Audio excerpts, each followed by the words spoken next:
घोर नास्तिक वो है जो बोलता है कि ईश्वर है ही नहीं। मैं दावे से कहता हूं ईश्वर नहीं है।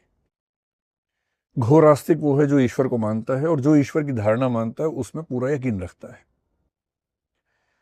तार्किक रूप से मेरे ख्याल से ये दोनों ही व्यक्ति गलतफहमी के शिकार हैं। जो साइंटिफिक टेम्पर का आदमी होगा, तार्किक व्यक्ति होगा, वो इनके बीच में होगा। बीच में कैसे हो सकता है? जैसे मान लीजिए मैं ये मानता हूं कि भाई जो साबित होगा मैं वही मानूंगा, बाकी नहीं मानूंगा, क्योंकि ईश्वर नजर नहीं आता है। तो ईश्वर है ये साबित करने की जिम्मेदारी है, onus of proof, burden of proof किसके ऊपर है? जो कहता है कि ईश्वर है।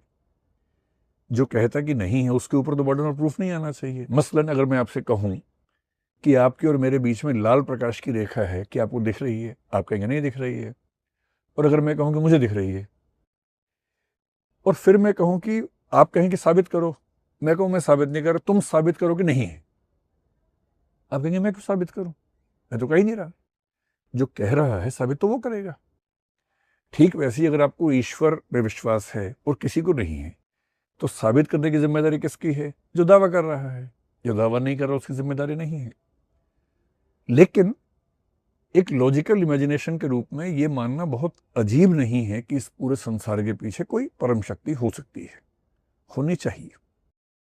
अब 3-4 लेवल्स हो सकते हैं।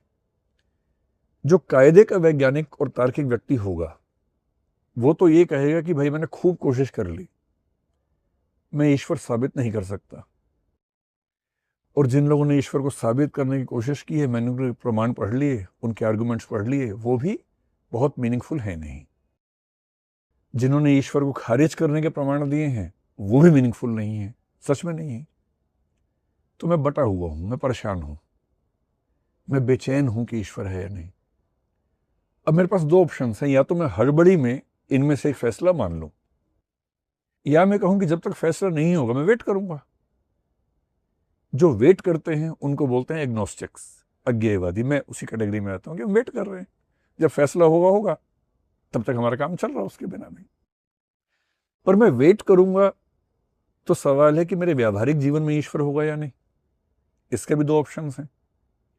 कुछ लोग कहते हैं कि जब तक साबित नहीं होगा तब तक हम धार्मिक जीवन नहीं जिएंगे।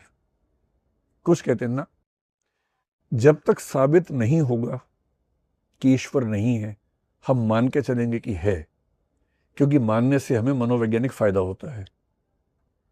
एक बहुत प्रसिद्ध वैज्ञानिक था, आप तो साइंस के बैकग्राउंड के व्यक्ति हैं शायद, ब्लेस पास्कल, आपने नाम सुना होगा, जिसके नाम पे प्रेशर की यूनिट आप लोग पढ़ते होंगे फिजिक्स में।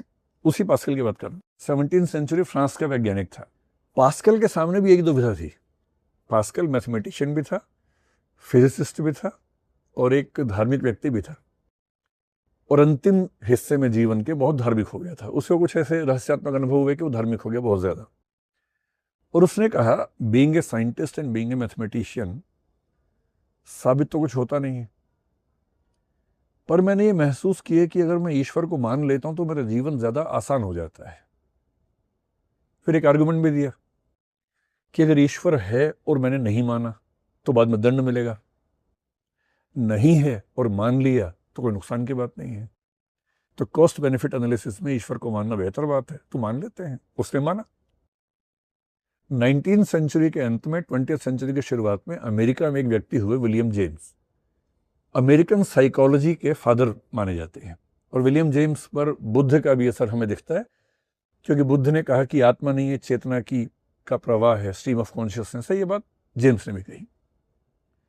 विलियम जेम्स ने सेम बात कही कि ईश्वर है या नहीं हम साबित ना कर पाए हैं, ना कर पाएंगे। और जब साबित ना ये हो रहा है ना वो हो रहा है, तो फिर मैं क्या देखूंगा? वो प्रैग्मेटिक फिलोसफर है। प्रैग्मेटिज्म का मतलब है कि जो व्यावहारिक रूप से फायदे में है उसको मानेंगे।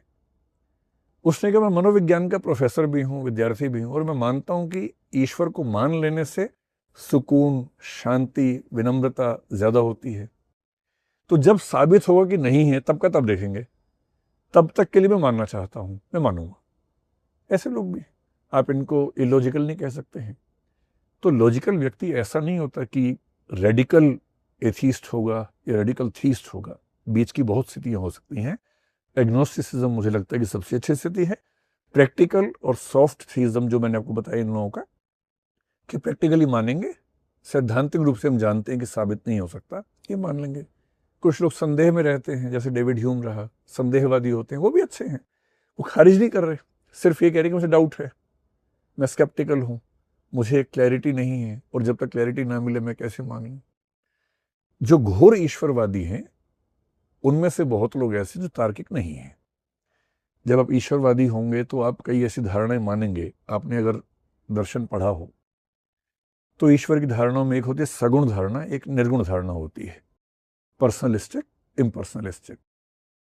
सगुण धारणा दिल को बहुत सुकून देती है, क्योंकि आपको ईश्वर का चेहरा दिखता है, ईश्वर शक्तिशाली है, ईश्वर दयालु है, आप परेशान होंगे तो प्रार्थना करेंगे, वो आपको हेल्प करेगा, ये सब फीलिंग्स आती हैं, तो इमोटिवली बहुत सपोर्ट करता है।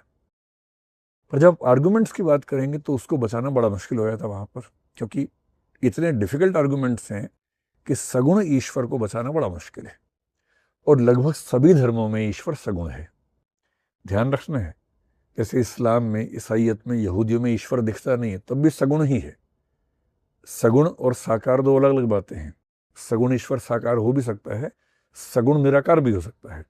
इस्लाम में अल्लाह, ईसाइयत में गॉड, यहूदी में जाहवे, सगुण निराकार ईश्वर के उदाहरण है, सगुण है वो भी। तो जो ईश्वर को मानना चाहता है पर लॉजिकली कंसिस्टेंट रहना चाहता है कि मुझे लॉजिकली कोई परेशान ना कर सके, उसे फिर शंकराचार्य और हीगल का रास्ता चुनना पड़ेगा, निर्गुण ईश्वर। निर्गुण ईश्वर लॉजिकली कंसिस्टेंट है, उसको खारिज करना बड़ा मुश्किल है, क्योंकि आप कुछ बता ही नहीं रहे उसके में क्या है। नीति नीति कह रहे हैं कि वो ऐसा भी नहीं है, वैसा भी नहीं है, आप कुछ बताएंगे तो फंस जाएंगे। लेकिन आप नीति नीति के माध्यम से आप उसको इनडिस्क्राइबेबल बता रहे हैं, अनिर्वचनीय है, या मतलब इनएक्सप्लिकेबल है, अव्याख्येय है, तो फिर कॉन्ट्राडिक्शंस नहीं आते। खैर, पूरी बात का, क्योंकि ये बहुत लंबे मुद्दे हैं, इस पर बहुत संक्षेप में समझाना मुश्किल है। और संक्षेप में आपके प्रश्न का जवाब ये है कि तार्किक व्यक्ति नास्तिक होगा ये जरूरी नहीं है। अगर कोई व्यक्ति घोर नास्तिक है तो ज्यादा संभावना है कि उसका तर्क एक सीमा के बाद आके चुक जाता है। अगर कोई व्यक्ति घोर आस्तिक है तो भी उसका तर्क एक सीमा के बाद आके चुक जाता है। जो तार्किक व्यक्ति होगा, चाहे वो आस्तिक हो चाहे नास्तिक हो, वो ये मान के चलेगा कि अंत में कुछ और साबित हो सकता है, और इतना ओपन माइंडेड होगा कि कुछ और साबित होगा तो मान लेंगे। तब तक इस विश्वास के साथ चलने में कोई बुराई नहीं है।